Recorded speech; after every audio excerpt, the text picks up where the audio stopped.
Donald Trump has won the US election, and on January 20, 2025, he will officially take office as the 47th President of the United States of America. In Europe, reactions to his victory have been highly varied. Many leaders fear that Trump may reduce aid to Ukraine or increase tariffs on European products exported to the United States. Other leaders, however, support him, particularly for his stance on immigration. Today, we'll be exploring the reactions of several European leaders, and we'll aim to understand the fears or hopes behind the congratulatory messages to Trump. Welcome to this new video from Amazing Europe. Number 1. Zelensky, President of Ukraine. The Ukrainian president expressed his congratulations to Trump, praising his impressive election victory and stating that he foresees an era of a strong United States of America under President Trump's decisive leadership.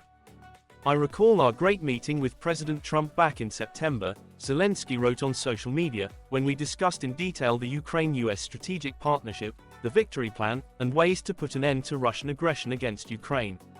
Zelensky also highlighted Ukraine's interest in strengthening a mutually beneficial political and economic cooperation. The Ukrainian president lauded Trump's peace through strength approach as a principle that could genuinely bring Ukraine closer to a just peace. "I am hopeful that we will put it into action together," he commented. However, Zelensky did not address Trump's promises to swiftly end the war, which began nearly 3 years ago with Russia's invasion in 2022. Meanwhile, concerns grow within the Ukrainian government and on the front lines that Trump may significantly reduce or halt the substantial American support essential for repelling Russian troops. Zelensky has warned that if the West wavers and Russia is allowed to occupy Ukrainian territories, the conflict could expand, drawing in Americans as well. Here are his exact words: "This aggression and Putin's army can come to Europe, and then the citizens of the United States, the soldiers of the United States, will have to protect Europe because they're the NATO members." Number 2. Orban, Prime Minister of Hungary. One of the first to congratulate Trump was Viktor Orban, the right-wing Hungarian leader known for his open support of the former American president since the early stages of his campaign. The Hungarian president hailed Trump's election outcome as a much-needed victory for the world. In a social media post, Orban declared that Trump achieved the biggest comeback in US political history, and congratulated him on his enormous win. Orban is often accused by other European leaders of undermining Hungarian democratic institutions through the centralization of power and control over the judiciary and civil society. Among European leaders, the Hungarian Prime Minister stands out for his support of anti-immigration policies and close ties with Vladimir Putin, even during the Ukraine conflict, while maintaining a special relationship with Trump. In a summer speech, Orban even claimed to have played an active role in shaping Trump's strategy, saying he entered the policy writing system of President Donald Trump's team and was deeply involved in it. Number 3. Putin, President of Russia. About 36 hours after the official results were announced, Vladimir Putin congratulated Trump on his presidential victory, describing him as a courageous person for maintaining composure during the July assassination attempt. Putin stated at an event on the Black Sea coast, "His behavior at the moment of an attempt on his life left an impression on me." He added that Trump's efforts to improve relations with Russia and help resolve the Ukraine conflict deserves attention at least. The head of the Russian Duma's International Affairs Committee stated that Trump's election represents a chance for a more constructive approach to the Ukrainian conflict. He suggested that, judging by Republican campaign promises, the new administration may reduce US funding for the conflict, directing fewer taxpayer dollars toward what he called a proxy war against Russia. According to him, if the United States lessens its support, the Ukrainian government would fall in a matter of months, if not days. The Kremlin spokesperson noted that Trump had made harsh comments about Russia during his campaign, labeling the United States as a hostile country supporting the conflict. However, he also hinted at a possible change, stating they would judge Trump by his actions. Number 4. Starmer, Prime Minister of the United Kingdom. It seems that British Prime Minister Keir Starmer is determined to maintain the legendary special relationship between the United Kingdom and the United States, despite the political differences between him and Trump. In a social media message, Starmer congratulated Trump on what he called a historic election victory and expressed his willingness to collaborate in the coming years. Starmer emphasized the strong alliance between the two nations, stating, "As the closest of allies, we stand shoulder to shoulder in defense of our shared values of freedom, democracy, and enterprise." Recently elected after a decisive victory by the Labour Party, which ended 15 years of Conservative rule, Starmer has taken on the British leadership at a crucial time for the country. I know that the special relationship between the USA and the United Kingdom will continue to prosper on both sides of the Atlantic for years to come, he concluded, showing optimism for the future of collaboration between the two nations.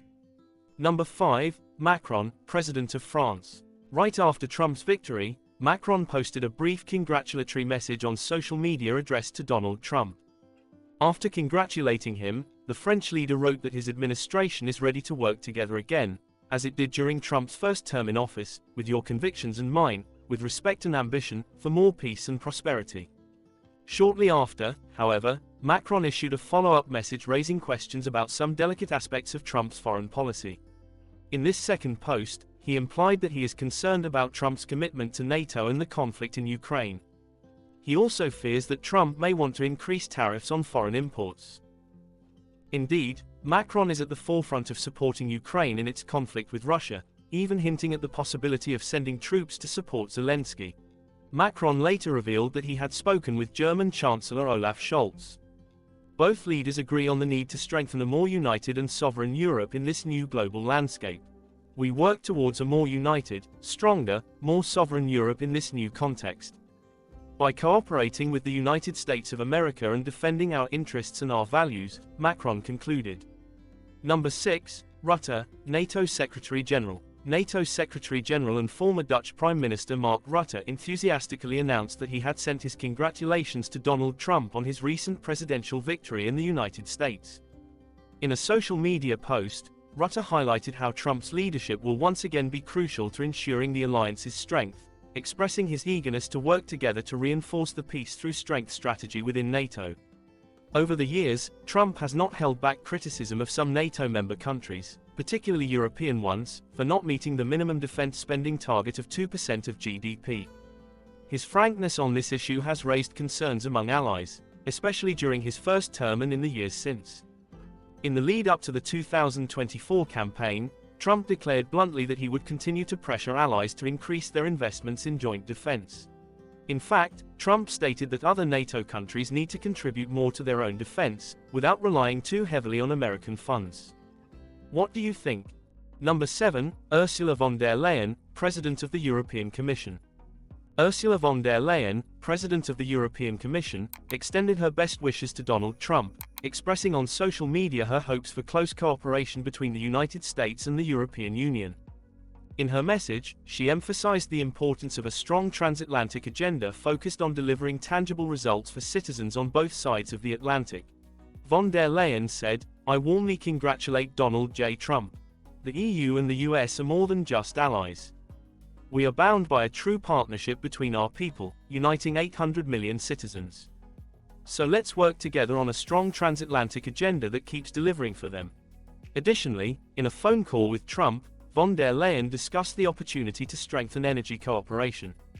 This deeper partnership could allow the EU to replace part of the liquefied natural gas imported from Russia with supplies from the United States. Number 8, Meloni, Italian Prime Minister. Giorgia Meloni, the Italian Prime Minister, sent a congratulatory message to Donald Trump, emphasizing the strong bond that unites Italy and the United States. Describing the two countries as sister nations, she praised the alliance they share, which she sees as strategic for the future. "We are connected by a historic friendship and shared values.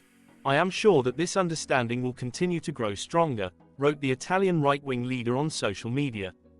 Meloni's support for Trump's victory is no secret, and it's highly likely that she hopes his actions to curb illegal immigration to the US will help her do the same in her country and in Europe.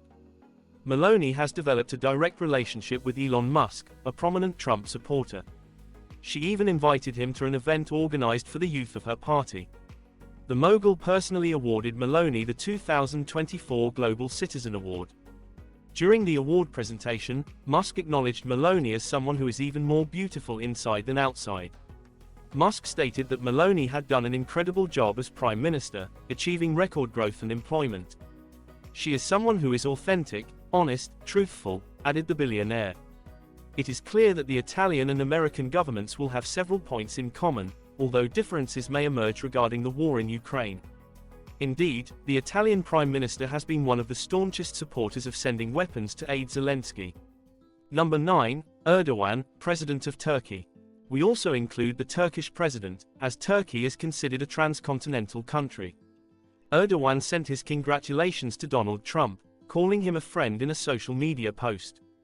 This influential NATO member, known for his strong and critical stance on Israeli policies in the Middle East, expressed hope that relations between the USA and Turkey will strengthen, that regional and global crises and wars, especially the Palestinian issue and the Russia-Ukraine war, will come to an end. Erdogan also conveyed confidence, "I believe that more efforts will be made for a more just world." He further wished for the elections to bring benefits for our friendly and allied people in the United States and for all of humanity. During Trump's first term, the relationship between the two leaders appeared relaxed and collaborative.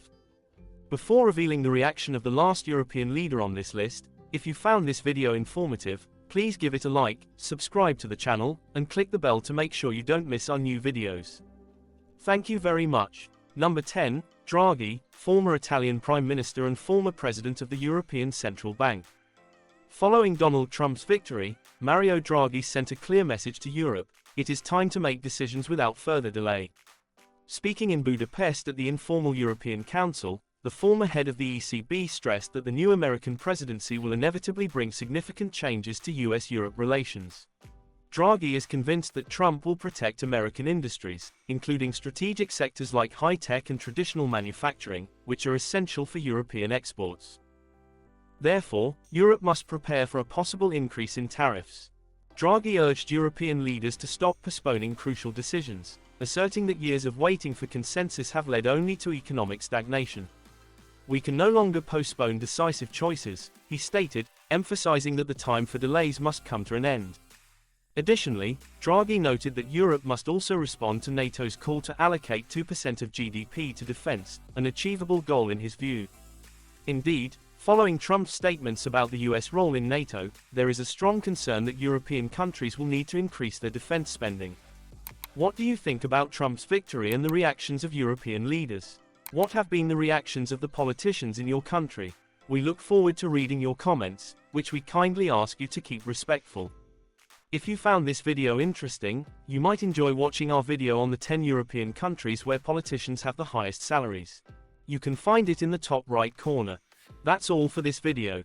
Until next time.